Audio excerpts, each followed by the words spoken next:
ચાલો મિત્રો,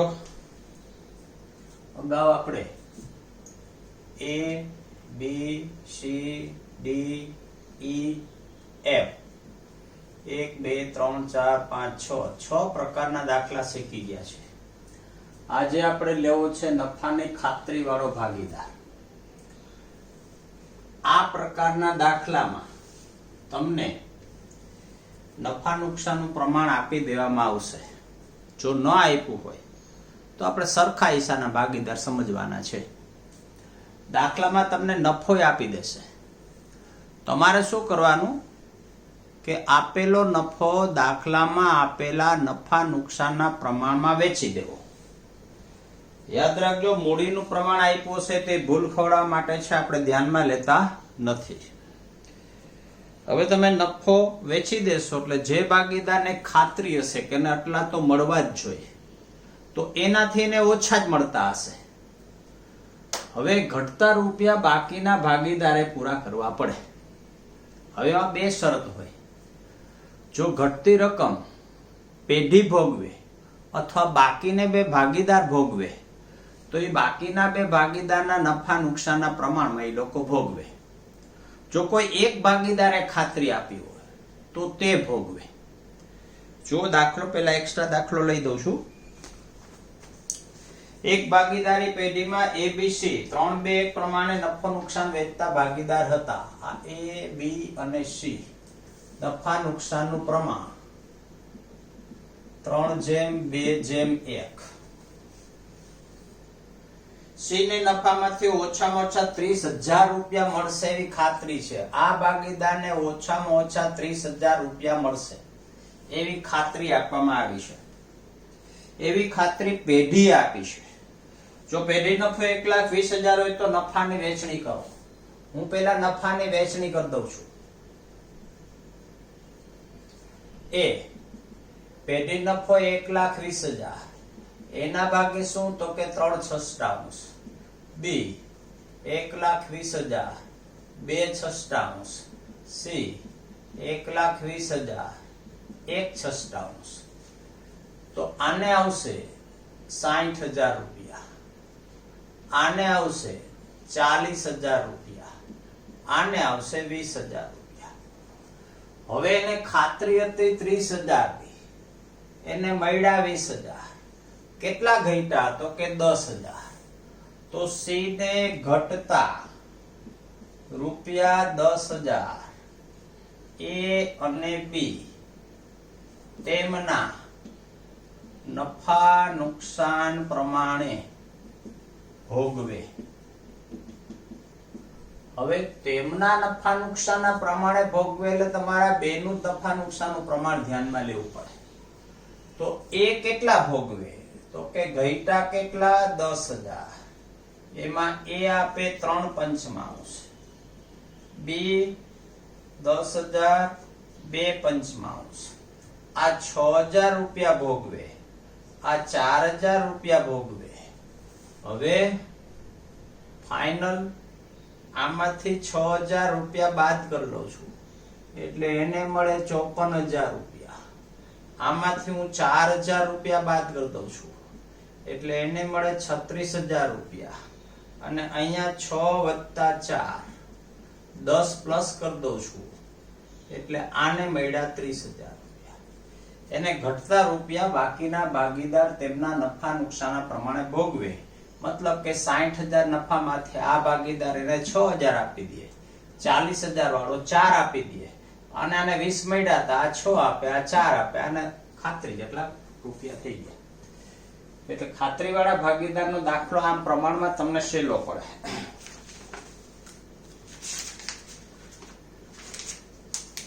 એવો જ એક બીજો દાખલો લઉં છું.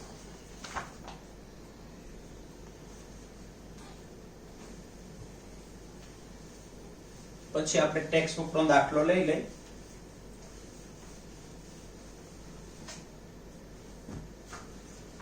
સાધુ, સંત અને ફકીર. આ સાધુ, સંત અને ફકીર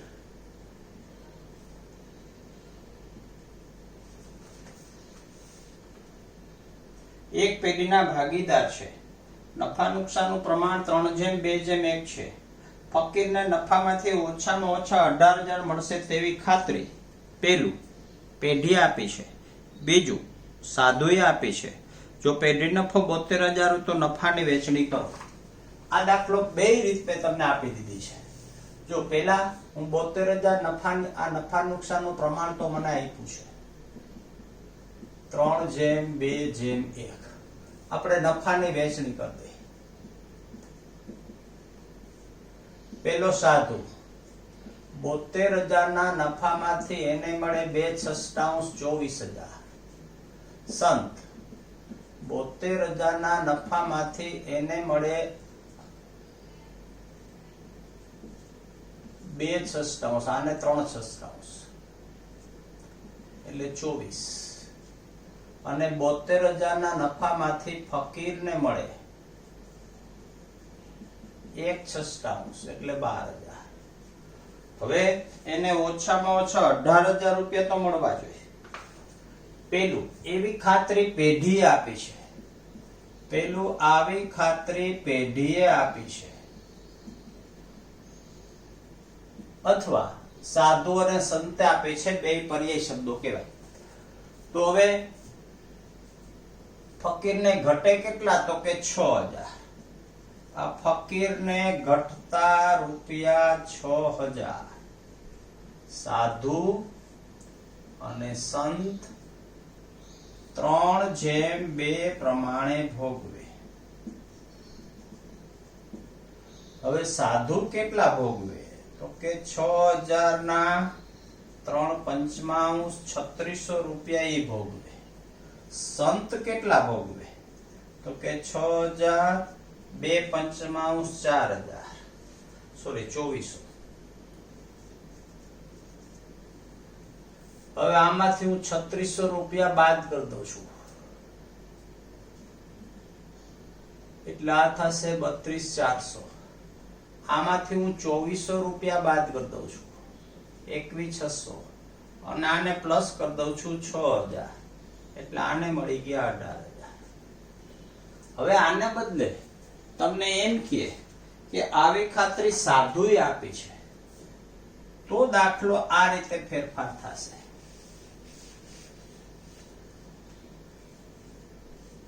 આ નફાની વેચણી ફકીરને આવી ખાતરી સાધુએ આપી છે. તો યાદ રાખજો ઘટતા બધા રૂપિયા સાધુ ભોગવે. આપણે લખશું કે ફકીરને ઘટતા રૂપિયા 6,000 સાધુ ભોગવે. તો આમાંથી 6 બાદ કરી લો એટલે આ 30,000. આને તો 24,000 મળે છે જ અને આને પ્લસ 6,000 રૂપિયા કરી દો એટલે 18,000. એટલે જો બાકીના બે ભાગીદાર ભોગવે એમ કે તેના નફા નુકસાનના પ્રમાણમાં ભોગવે. કોઈ એક ભાગીદારે ખાતરી આપી તો એના નફામાંથી સીધા અહીંયા 6,000 રૂપિયા ઘટતા રૂપિયા બાદ કરી લેવાય. ચાલો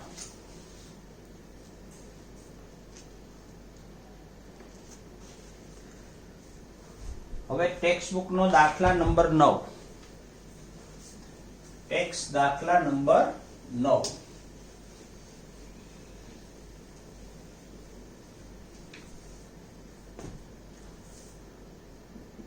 આ ટેક્સ્ટ 9મો દાખલો. મુકેશ, ધવલ ને વિનોદ. આ મુકેશ, ધવલ અને વિનોદ એક પેઢીના ભાગીદાર છે. મૂડીનું પ્રમાણ 4:2:3 છે. યાદ રાખજો મૂડીનું પ્રમાણ આપ્યું છે ભૂલ ખવાડવા માટે આપ્યું છે. આપણે વિચારવાનું છે કે દાખલામાં તમને નફા નુકસાનનું પ્રમાણ આપ્યું નથી તો સરખા હિસ્સાના ભાગીદાર છે. મુકેશના નફામાંથી ઓછામાં ઓછા 35,000 રૂપિયા મળવા જોઈએ. આને ઓછામાં ઓછા 35,000 રૂપિયા મળવા જોઈએ એવી ખાતરી ધવલ અને વિનોદે આપી છે. પેઢી નફો 90,000 હોય તો નફાની વેચણી કરો. જો નફા નુકસાનનું પ્રમાણ યાદ રાખજો મૂડીનું પ્રમાણ છે કોઈ નફા નુકસાનનું પ્રમાણ નથી એટલે આપણે સરખા હિસ્સાના ભાગીદાર લઈશું. તો નફાની વેચણી પેલો મુકેશ, પેઢી નફો 90,000, 1/3 એટલે એને મળે 30,000. ધવલ, પેઢી નફો 90,000, એના 1/3 ઇક્વલ ટુ 30,000. વિનોદ, પેઢી નફો 90,000, એના 1/3 ઇક્વલ ટુ 30,000. હવે આને ખાતરી હતી કેટલી, તો કે 35,000. તો આપણે લખશું કે મુકેશને ઘટતા રૂપિયા 5,000 ધવલ અને વિનોદ 1:1 પ્રમાણે ભોગવે. તો ધવલ કેટલા ભોગવે, તો કે ધવલ 5,000 નો 1/2 એટલે 2500 રૂપિયા એ ભોગવે. વિનોદ કેટલા ભોગવે, તો કે 5,000 ગુણ્યા 1/2 એટલે 2500 રૂપિયા એ ભોગવે. હવે આના નફામાંથી 2500 રૂપિયા બાદ, આના નફામાંથી 2500 રૂપિયા બાદ, આને પ્લસ 5,000 એટલે આને મળ્યા 35,000, બીજાને મળ્યા 27,500 અને ત્રીજાને મળ્યા 27,500. આ તમારો ટેક્સ્ટબુક નો 9મો દાખલો.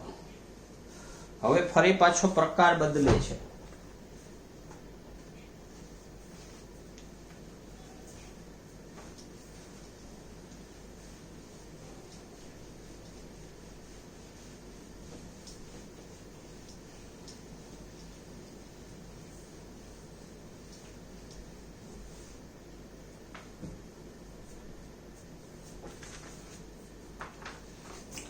હવે પછીનો પ્રકાર છે મૂડી વ્યાજ શોધવાના દાખલા. મૂડી વ્યાજ શોધવાના દાખલા. એ જ પ્રકાર.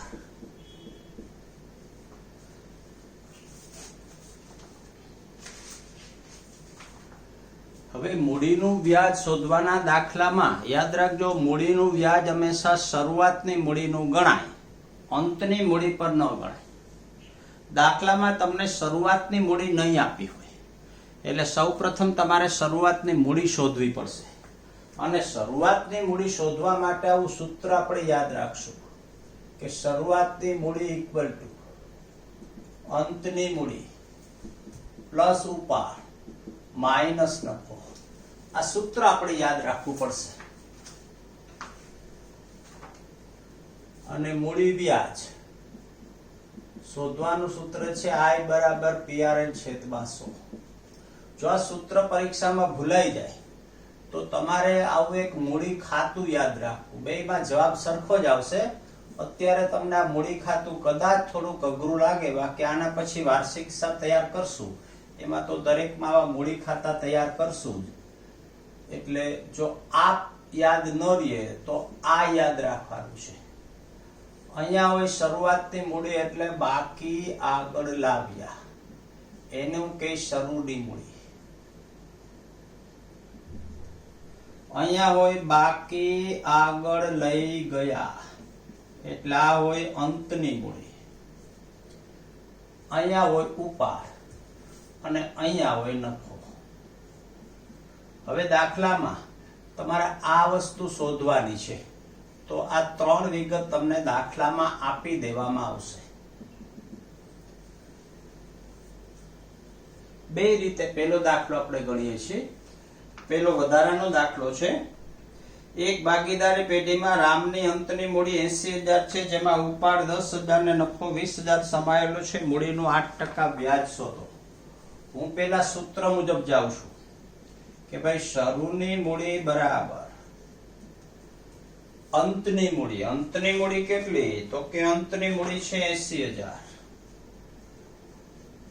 પ્લસ ઉપાડ છે 10,000 અને માઇનસ નફો છે 20,000. આનું સાદરૂપ આપો એટલે આ થયા 70,000. હવે તમારે મૂડીનું વ્યાજ શોધવાનું સૂત્ર તો કે મૂડી વ્યાજ I બરાબર PRN છેદમાં 100, 70,000 8% વ્યાજ ઇક્વલ ટુ 5600 રૂપિયા આપણો જવાબ. આ જ દાખલો મેં શરૂઆતની મૂડી શોધવા માટે સૂત્રનો ઉપયોગ કર્યો. આ જ દાખલો હું આ રીતે પણ શરૂઆતની મૂડી શોધી શકું છું. જો અંતની મૂડી 80,000, આ બાકી આગળ લઈ ગયા, અંતની મૂડી 80,000, ઉપાડ છે 10,000 અને નફો છે 20,000. ખાતું કરો બંધ. તો જે બાજુનો સરવાળો વધુ એ બે બાજુ મૂકો. આ 90, અહીંયા મૂકો 90, 90 માંથી 20 બાદ કરો એટલે અહીંયા શરૂઆતની મૂડી મળી ગઈ 70,000. પછી તો યાદ રાખજો, મૂડીનું વ્યાજ શોધવાનું સૂત્ર I બરાબર PR/100. સૂત્ર યાદ રહી જાય તો આપણને વાંધો નથી. પરીક્ષામાં કદાચ સૂત્ર યાદ ના આવે તો તમારે આવું મૂડી ખાતું દોરી શરૂઆતની મૂડી કઈ રીતે શોધી છે તમારે બતાવો. સૂત્ર યાદ રહી જશે. અંતની મૂડી વત્તા ઉપાડ માઇનસ નફો. ચાલો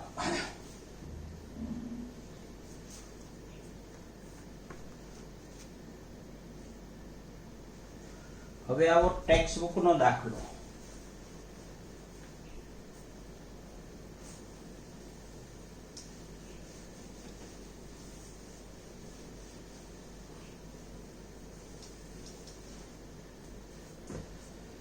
ટેક્સ્ટ દાખલા નંબર 10.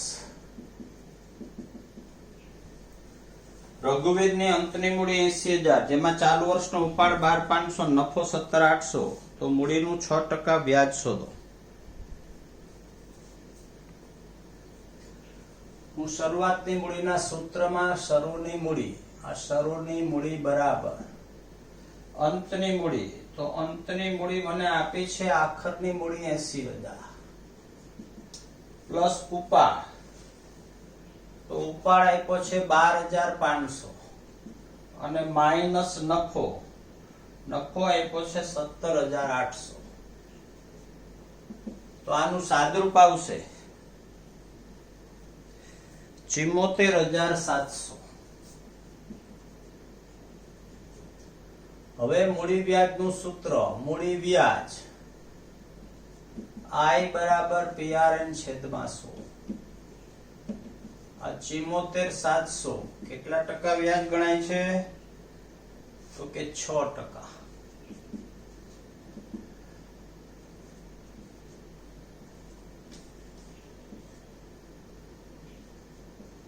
₹4482 જવાબ.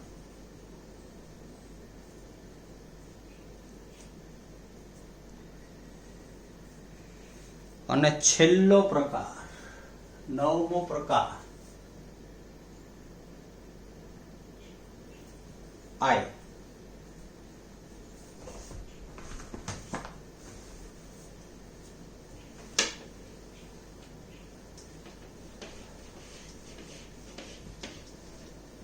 કોઈ એક ભાગીદારને મૂડીના વ્યાજ સહિત રૂપિયા આટલા મળે તો બીજા કોઈ ભાગીદારને મૂડીના વ્યાજ સહિત કુલ કેટલા રૂપિયા મળે?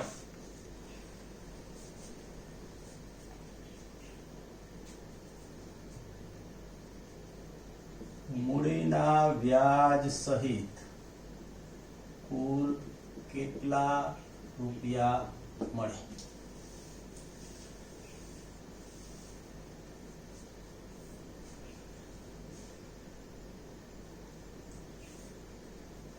ચાલો દાખલો. એક ભાગીદારી પેઢીમાં XYZ ભાગીદારો છે. XYZ ભાગીદારો છે, X, Y અને Z. મૂડી અનુક્રમે 40, 50 અને 60 છે. એ લોકોની મૂડી અનુક્રમે 40,000, 50,000 અને 60,000 રૂપિયા મૂડી આપેલી છે દાખલામાં. મૂડીનું 10% વ્યાજ ગણાય છે. મૂડી પર 10% વ્યાજ. X ને મૂડીના વ્યાજ સહિત 29,000 રૂપિયા મળ્યા. તો Z ને મૂડીના વ્યાજ સહિત કેટલા રૂપિયા મળે? હવે હું મૂડીનું 10% વ્યાજ શોધી લઉં છું. આનું 10% વ્યાજ થયું 4,000, આના થયા 5,000 અને આના થયા 6,000.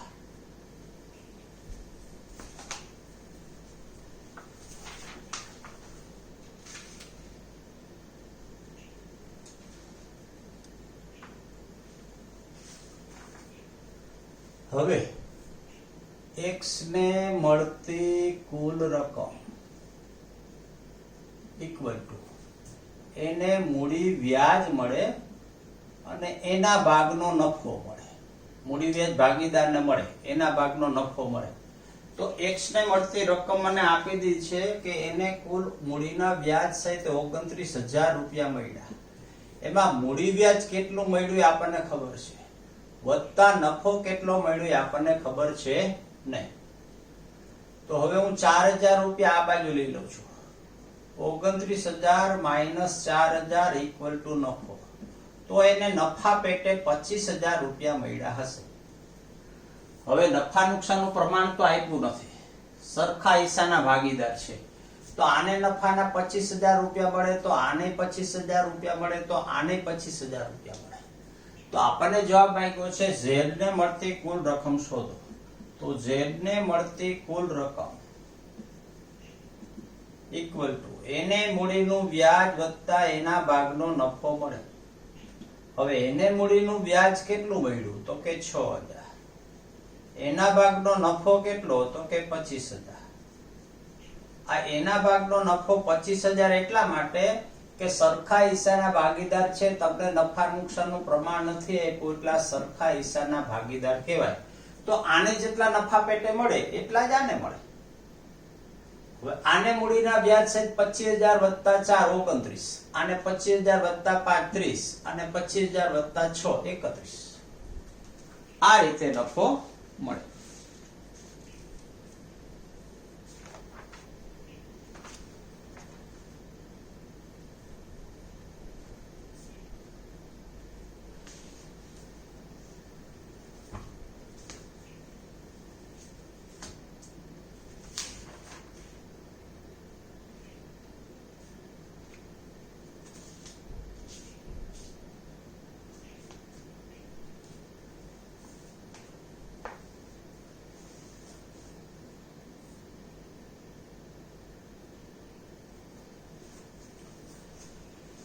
ચલો હજુ એક વધારાનો દાખલો લઉં છું.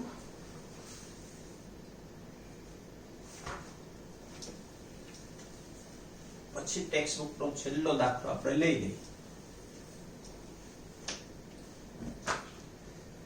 એક ભાગીદારી પેઢીમાં x y z 3 ભાગીદાર છે. x y અને z 3 ભાગીદાર છે. મને નફા નુકસાનનું પ્રમાણ દાખલામાં આપ્યું છે. નફા નુકસાનનું પ્રમાણ 1 2 3 છે.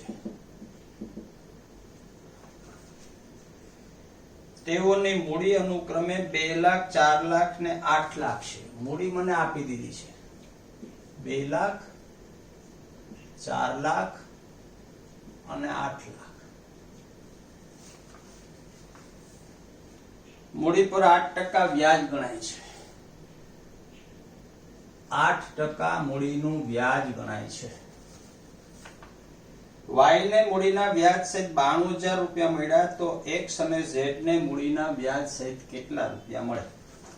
હવે આપણે 8% મૂડીનું વ્યાજ શોધી લઈએ. આનું મૂડીનું વ્યાજ થયું 16,000, આ થયા 32,000 અને આ થયા 64,000.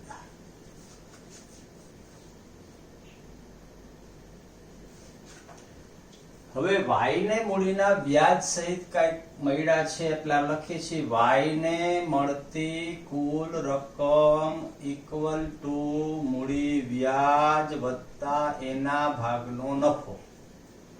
હવે y ને કુલ 92,000 રૂપિયા મળ્યા છે. તો એને મૂડીનું વ્યાજ મળ્યું છે 32,000 વત્તા એના ભાગનો નફો. હું 32,000 રૂપિયા આ બાજુ લઈ લઉં છું, માઇનસ 32 ઇક્વલ ટુ નફો. તો એને નફા પેટે 60,000 રૂપિયા મળ્યા. હવે તો x અને z ને મૂડીના વ્યાજ સહિત કેટલા રૂપિયા મળે? જો અહીંયા નફા નુકસાનનું પ્રમાણ મને આપ્યું છે, 2 ભાગે 60,000 રૂપિયા નફો મળે. તો x ને કેટલો નફો મળે? હું 83 મૂકીશ. x ને મળતો નફો 2 ભાગે 60,000 રૂપિયા નફો મળ્યો હોય આ રહ્યો 2 ભાગે 60,000. તો x નો ભાગ કેટલો? 1. 1 ભાગે કેટલા? તો 1 ગુણ્યા 60,000 ભાગ્યા 2, એટલે એના ભાગે નફો 30,000 રૂપિયા આવ્યો હોય. એ જ રીતે હું શોધું છું z ને મળતો નફો. એમાં આ 83 મૂકીશ કે 2 ભાગે 60,000 રૂપિયા નફો મળ્યો હોય તો 3 ભાગે કેટલા? તો 3 ગુણ્યા 60,000 છેદમાં 2, એટલે એને નફા પેટે મળ્યા હોય 45,000. હવે x ને મળતી કુલ રકમ મૂડી વ્યાજ વત્તા એના ભાગનો નફો. હવે x ને મૂડીનું વ્યાજ કેટલું મળ્યું? તો કે 16,000. એના ભાગનો નફો કેટલો? તો કે 30,000. તો એને કુલ 46,000 રૂપિયા મળે. પછી z ને મળતી કુલ રકમ, z ને મળતી કુલ રકમ, તો સૂત્ર જ મૂડીનું વ્યાજ. z નું મૂડીનું વ્યાજ હતું 64,000 રૂપિયા અને એના ભાગે નફો આવ્યો 45,000 રૂપિયા. તો ઇક્વલ ટુ 1,09,000 રૂપિયા મળે. આ આપણો જવાબ.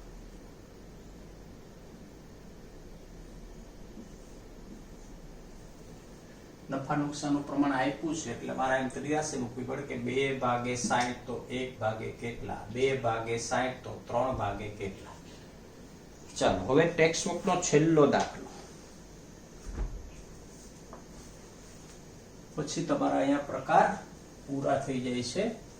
એના પછી તમને મોટા દાખલા આપ્યા છે, પણ એ મોટા દાખલા પરીક્ષામાં તમને 3 માર્કના લેવલમાં પૂછતા નથી, એટલે તમારે આ દાખલા વધુ પાકા કરવાના છે. યાદ રાખજો, દરેક પ્રકાર જુદો જુદો છે, દરેકની રીત જુદી છે. તમારે ફરજિયાત દાખલા રિવિઝન કરવા જ પડશે. પાઘડીને પુનર્ગઠન જેવું સહેલું સ્વાધ્યાય નથી. એબીસી સરખા હિસ્સાના ભાગીદાર છે. આ નફા નુકસાનનું પ્રમાણ આપ્યું છે સરખા હિસ્સે, એટલે કે 1:1:1. પેઢીની કુલ મૂડી 4.5 લાખ રૂપિયા છે. આ કુલ મૂડી, આમાં મને કુલ મૂડી 4.5 લાખ રૂપિયા આપી છે અને મૂડીનું પ્રમાણ મને આપ્યું છે. મૂડીનું પ્રમાણ છે 1:2:3. એટલે આ કુલ મૂડીને હું આ પ્રમાણ વડે આ રીતે સાદરૂપ આપું છું: 4/50 ગુણ્યા 1/6, 2/6 ને 3/6. સોરી, 1/3:2 છે. 1/3:2. તો મૂડી જુદી પાડું છું, મને કુલ મૂડી આપી દીધી છે.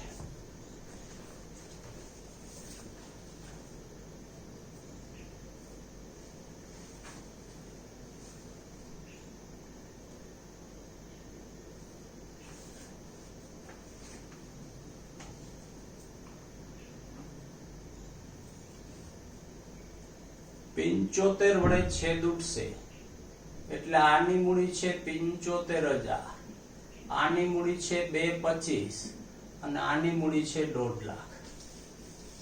હવે મૂડી પર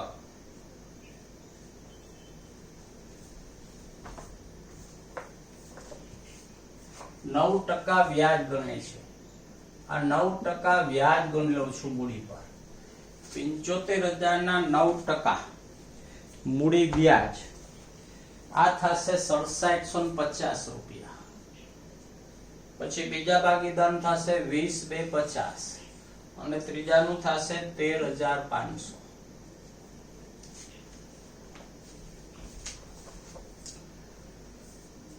સી ને મૂડીના વ્યાજ સહિત 73,500 રૂપિયા મળ્યા. આને 73,500 રૂપિયા ટોટલ મૂડીના વ્યાજ સહિત મળ્યા. તો એ બી ને મૂડીના વ્યાજ સહિત કેટલા રૂપિયા મળે? તો સી ને મળતી કુલ રકમ નફો વત્તા મૂડી વ્યાજ. હવે સી ને મળતી કુલ રકમ મને 73,500 આપી દીધી છે. એમાં નફો મને ખબર નથી, પણ મૂડી વ્યાજ કેટલું છે ખબર છે, 13,500. 13,500 આ બાજુ લઈ લઉં છું. 73,500 માઇનસ 13,500 ઇક્વલ ટુ નફો. તો એને નફા પેટે 60,000 રૂપિયા મળ્યા હોય. હવે સરખા હિસ્સાના ભાગીદાર છે તો બધાને નફા પેટે તો 60,000 મળ્યા હશે. તો એને મળતી કુલ રકમ ઇક્વલ ટુ નફો વત્તા મૂડી વ્યાજ. તો નફો તો દરેકને સરખો જ છે 60,000. એનું મૂડીનું વ્યાજ છે 20,250 એટલે આ થયા 80,250. પછી બી ને મળતી કુલ રકમ નફો તો કે 60,000. એને મૂડીનું વ્યાજ 13,500 ઇક્વલ ટુ 73,500. આ આપણો જવાબ. ચાલો અહીંયા તમારા દાખલા પૂરા થઈ જાય છે. હવે એક તફાવત ટૂંકનોંધ આપી છે ભાગીદારી પેઢીનું કરારનામું. પછી તફાવત આપ્યો છે સ્થિર મૂડી ખાતા પત્તી, અસ્થિર મૂડી ખાતા પત્તી, નફા નુકસાન ખાતું અને નફા નુકસાન ફાળવણી ખાતું. એક મને 7મો દાખલો આપ્યો છે. એમાં તમારે જુદા જુદા પ્રશ્નોના જવાબ તમારે આપવાના થાય છે. કદાચ એ દાખલો પૂછવો હોય તો પૂછી શકે. તમારે દાખલા પાકા કરવાના થાય છે માત્ર 1 થી 11 જે આપણે બોર્ડ ઉપર કરાવ્યા છે એ. અને 7મો દાખલો છે X અને Y એક પેઢીના ભાગીદાર છે. કાંઈ નથી કીધું તો સરખા હિસ્સાના ભાગીદાર છે. તેઓએ ભાગીદારી કરારનામું તૈયાર કર્યું નથી. જો કરારનામું તૈયાર ન કર્યું તો 2 જોગવાઈ તમારે યાદ રાખવાની છે. ભાગીદારે પેઢીને ધીરેલી લોન પર 6% વ્યાજ ગણવું ફરજિયાત છે અને બીજું નફા નુકસાનનું પ્રમાણ સરખા હિસ્સે. આ 2 જોગવાઈ યાદ રાખવાની. ભાગીદારો વચ્ચે નીચેની પ્રશ્નો અંગે મતભેદ ઉભો થયો છે. તમારે કાયદેસરની સલાહ આપવાની છે. તો આપણા દેશમાં ભાગીદારી માટે 1932 નો કાયદો છે. એ કાયદામાં 2 જોગવાઈ આપણે યાદ રાખશું કે નફા નુકસાન સરખા હિસ્સે અને કોઈ ભાગીદારે પેઢીને લોન આપી હોય તો 6% વ્યાજ આપવું ફરજિયાત છે. પહેલું છે X ભાગીદારોએ કરેલ ઉપાડ પર 6% વ્યાજ લેવાની માંગણી કરે છે. જવાબ લખવાનો કે 1932 ના કાયદા મુજબ ઉપાડ પર વ્યાજ આપી શકાય નહીં.